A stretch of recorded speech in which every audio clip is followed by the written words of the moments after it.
Лидерот на владеачката партија, Христијан Мицкоски, беше единствениот политички представник од Балканот кој присуствуваше на инаугурацијата на Доналд Трамп во Вашингтон. Настанот, кој привлече внимание на глобално ниво, Мицкоски го следеше од VIP ложата, каде беа присутни бројни влијателни политички и бизнис фигури. За време на посетата, Мицкоски имаше можност да оствари значајни средби со меѓународни представници, дискутирајќи за различни теми поврзани со регионалната соработка и европските интеграции. Тој ја искористи приликата да го представи потенцијалот на Македонија и нејзините идни перспективи. Во своите разговори, Мицкоски посебен акцент стави на важноста на економските инвестиции и политичката стабилност во земјата. Оваа посета, како што изјави, била и можност за создавање нови сојузи и зајакнување на дипломатските односи со влијателни фигури од светската политика. Со своето присуство на овој значаен настан, Мицкоски ја истакна заложбата за промоција на Македонија како партнер кој може да игра активна улога на меѓународната сцена, поставувајќи ја земјата на мапата на глобалните случувања. Пациентите на клиниката за онкологија во Скопје повторно се соочуваат со недостиг од биолошка терапија. Лицата кои зависат од овој вид лекови, неопходни за лекување на одредени типови рак, се оставени во неизвестност поради доцнењето во набавката на терапијата.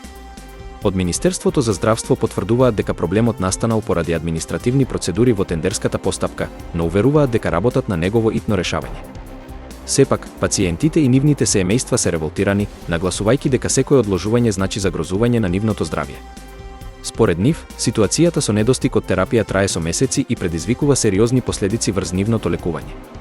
Дел од нив истакнуваат дека се приморани да бараат алтернативни решенија, често плаќајќи високи суми за приватно набавување на лекови. Овој проблем го отвора прашањето за системската грижа за пациентите со рак во Македонија и потребата од поголема одговорност од страна на здравствените институции. Граѓанските организации бараат итно решавање на кризата и континуирана достапност на сите потребни терапии. Тешка рударска несреќа се случи во Словенија, каде неколку рудари беа затрупани при уривање на рударски тунел. Според досегашните информации, потврдено е дека еден рудар го загубил животот, додека по тројца исчезнати се уште се трага. Несреќата се случила во рудникот Превалје, каде група рудари работеле во моментот на уривањето.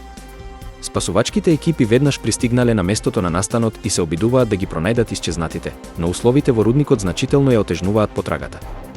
Локалните власти ја изразија својата загриженост и сочувство со семејствата на настраданите. Премиерот на Словенија вети дека ќе се спроведе темелна истрага за причините за несреќата и дека ќе се преземат мерки за да се спречат вакви трагедии во иднина. Рударите во Словенија се соочуваат со ризични услови за работа, а оваа несреќа повторно го отвори прашањето за безбедноста во рударската индустрија. Семејствата на исчезнатите се во исчекување, додека спасувачите вложуваат максимални напори за да ги пронајдат. Доналд Трамп, како дел од својата претседателска кампања, најави низа одредби што ја зајакнуваат неговата политика Америка на прво место. Една од главните мерки е најавата за повлекување на САД од Светската здравствена организација, што го оправда со критики за неефикасност и пристрасност на организацијата.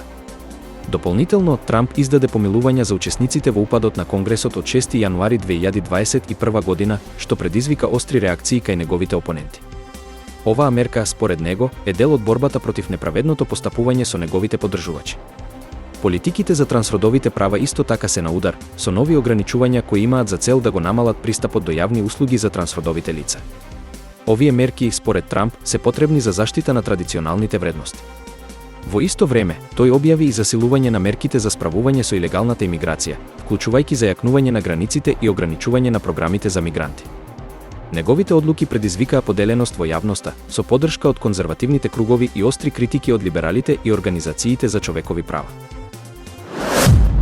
Во еден од популарните ски центри во Турција изби голем пожар во хотел, при што загинаа 10 лица, а 32 се повредени. Инцидентот се случил во раните утрински часови, а пламенот брзо се проширил низ објектот, загрозувајќи ги гостите и персоналот. Спасувачките екипи веднаш интервенираа, евакуирајќи голем дел од гостите, но густиот чад и огнот го отежнаа пристапот до некои делови од хотелот. Повредените се пренесени во најблиските болници, од кои некои се во сериозна состојба.